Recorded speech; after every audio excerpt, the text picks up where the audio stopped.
Choutuppal revenue division పరిధిలోని పోచంపల్లి, చౌటుప్పల్, వలిగొండ మండలాల్లో తడిసిన ధాన్యాన్ని స్థానిక RDO Shekhar Reddy, civil supply ఉమ్మడి నల్గొండ జిల్లా మేనేజర్ హరికృష్ణ పరిశీలించారు. నేరుగా రైతుల వద్దకు వెళ్లి పంట నష్టాన్ని అంచనా వేశారు.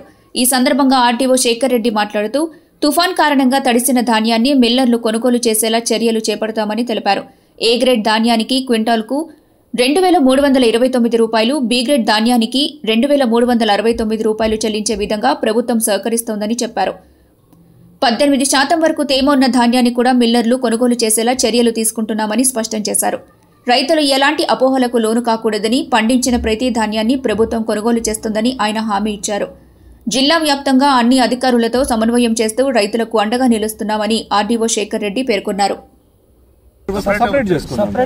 అది ఎవరికో ఒకళ్ళకి ఇట్లా కాదురా బాబు, ఇది కొంచెం సాయం చేయరా బాబు అని చెప్పి ఎవరికో చెప్పి మనం గౌరవ కలెక్టర్ గారి ఆదేశాల మేరకు, రాష్ట్ర ప్రభుత్వ ఆదేశాల మేరకు మేము జిల్లా మొత్తం మీద దాదాపు ఒక 320 సెంటర్లు బ్యారీ కుకింగ్ సెంటర్ ఏర్పాటు చేయడం జరిగింది.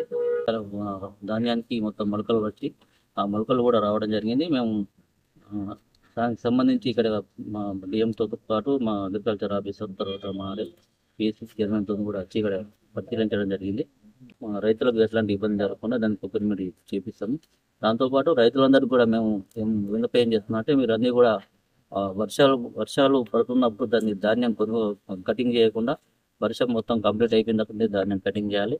ఎక్కడ ఎట్లాంటి ఇబ్బంది జరిగినా కూడా మేము తక్షణ స్పందించి మా మండల స్థాయి అధికార యంత్రాంగంతో, తర్వాత డివిజనల్ స్థాయి అధికార యంత్రాంగంతో ఇక్కడ కూడా ఎట్లాంటి సమస్యలు లేవు. ప్రత్యేక చర్యలు అంటే దానికి సంబంధించిన ఆరబెట్టుకున్న తర్వాత ఏదైతే ధాన్యం వస్తుందో ఆ ధాన్యాన్ని మేము రైస్ మిల్ సెంటర్కి పంపించేసి అవతల రైస్ మిల్ ఓనర్లతో కూడా మాట్లాడి రైతుకు ఇబ్బంది కలగకుండా చూస్తాం.